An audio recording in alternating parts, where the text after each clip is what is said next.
economy and so the blockade.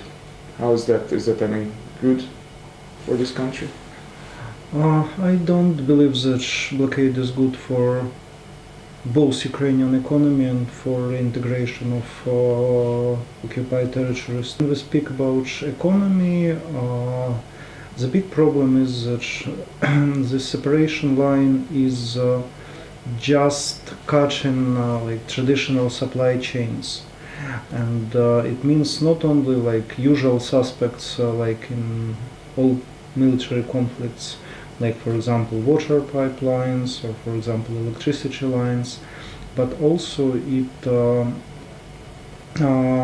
broke supply chains for very important Ukrainian ferrous metals industry.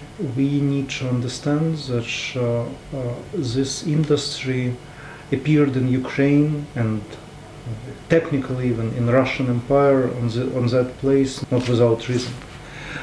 We have an opportunity to get all raw materials to produce ferrous metals, like within radius of, say maybe 300 kilometers.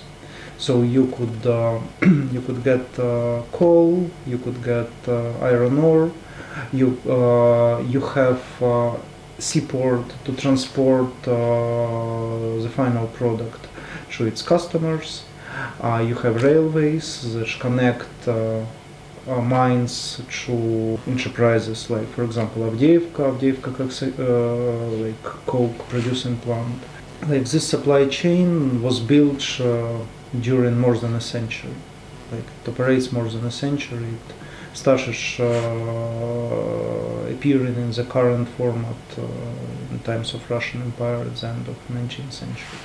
And then like industrialization during Soviet times, then privatization after the communism fell, and like finally it, like all these components, all these parts of the supply chain appeared under control of one man, who is Renat Akhmetov, owner of the System Capital Management, who has like two main holdings within his group. One is DTEC, that produces energy and is vertical integrated company that extracts coal and produces heat and produces electricity. And the second part is Metinvest, that gets coal, other coal that is needed for ferrous metals production, and also extracts iron ore, and then like processes it, and on his enterprises of the same holding, converts it into metal. What he does is like what any businessman would do on his place. But in any case, like he builds these vertical integrated companies during long years, and like what he wants to do is just get his profits in a way like he was doing it before the crisis. Many of those who follow events in Ukraine know the story of Avdiivka, where we had the latest escalation months ago. And this whole town of Avdiivka for some days was in fact heated by the part of Avdiivka coke producing plant that is one of the largest in Europe, and that is part of this chain, supply chain in Akhmetov's empire. And but like why the problems with the electricity supply of this plant and with electricity supply of Avdiivka are in place all the time? Because the electricity lines are cut by fire. By fire, I mean military fire. Not. In fact, like the electricity goes to the Ukrainian territory, to the controlled territory, from uncontrolled territory to the controlled territory in this case. So, like if, for example, so coal goes from controlled to uncontrolled, then it is electricity is produced from this coal on the uncontrolled territory, and then electricity is supplied back to the controlled territory. So So like this electricity story is like usual in many conflicts. Like the same situation I know in Syria with like also Islamic State had to work somehow with official government of Syria and with territories under control of opposition. Like the same story, because the problem is the same everywhere. But when we speak about ferrous metals industry, it is different story, because it is not a story of humanitarian type. It is just a story of economic outcomes of this blockade. What we understand is that according to estimates of the National Bank in 2017, if the blockade is maintained for the whole year, Ukraine will lose 1.3% of GDP growth, and Ukraine will lose $2 billion of foreign exchange coming from exports from this mainly ferrous metals industry, but also like other enterprises. Like what Akhmetov, because it is mainly the story of Akhmetov's empire, what Akhmetov did, he somehow, like nobody knows, maybe except of top management of SKM, how he did it exactly. He negotiated with the Ukrainian government and like these regimes on uncontrolled territories that he will register legal entities for all enterprises that are physically located on uncontrolled territories in Ukrainian cities, like on controlled territories, and these legal entities will pay taxes to the Ukrainian budget, including like funny thing, like for example military checks that is paid by those employees who live on uncontrolled territories. So for example, like the person could work in mine somewhere deep in Lugansk Oblast, like as they call him now at LNR, maybe even support like this independence of republic, maybe even military man. But in fact, from his salary, 1.5% are paid as a military checks that was introduced specifically to fight with the regime on the territory he lives on. So pretty much they should be doing the blockade and saying that like, oh, we are paying the enemy actually. Yeah, but I believe that it is like this whole system that was working in this way. I understand that like what Akhmetov did, he paid taxes in kind by this humanitarian like organization that was called Humanitarian Headquarters of Rinat Akhmetov. And I understand that this was a deal. So he did it like the sort of humanitarian assistance to territories where enterprises are located. So like for Ukrainian government it is okay, please like send food, send medications, and like something for childcare.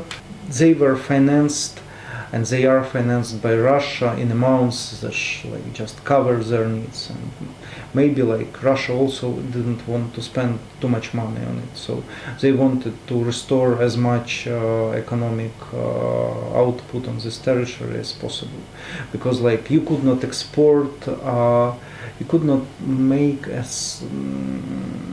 stable system of exporting produce from these territories without selling it from the Ukrainian company, because like all the system of foreign trade is built on certificates of origin, and like if for example those enterprises located on uncontrolled territories just send some produce to Russia, and then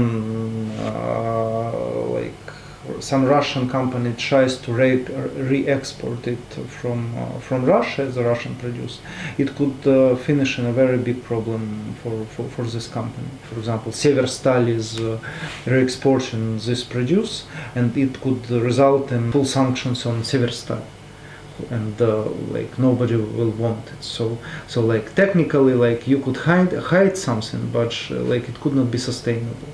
So that's why I believe like that this scheme was okay for Russia in terms of economy. Plus, I believe that it is very interlinked with like more, like I could say, geopolitical things related to Minsk process, etc. Because like I understand that this like period of stability where like when everybody were discussing whether like Minsk agreements will leave, whether they will be realized in practice.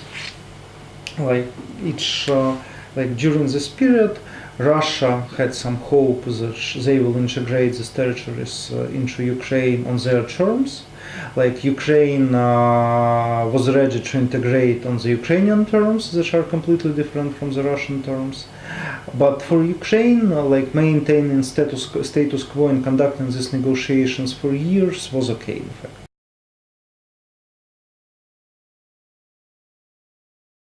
Like you could see that economic growth, for example, in last year was over 2%. In fourth quarter of last year compared to fourth quarter of the previous year, it was 4.7%.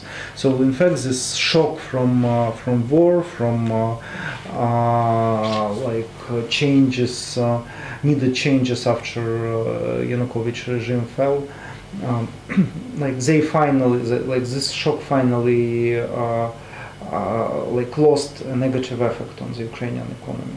So in fact for Kyiv government, like this situation was okay. For Russia, like to stop it could be the not so good sign of like being not constructive in these negotiations and getting like more arguments for European Union and for the United States to continue their sanctions.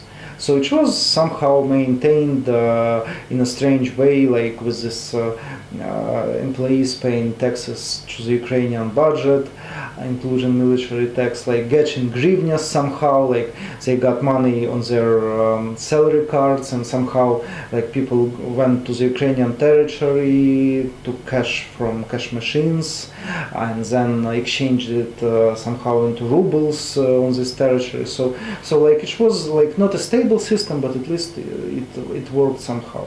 But then, like I don't know whether it was the case of like, as it is called, useful idiots, like this blockade by MPs and volunteers started. And it was a very good excuse for Russia to say, okay, so then we will nationalize it, because like we could not continue it as it was operation for a long time. So like what we see now is that firstly we will lose these taxes and like we speak about, in fact, like this first blockade, because the blockade that was introduced by the formal decision of National Security Council, it was just like accepting the reality and saying that okay, we will do this because you nationalized our enterprises, so please return them and then we will consider lifting the blockade. But I believe, unfortunately, that nobody will return these enterprises.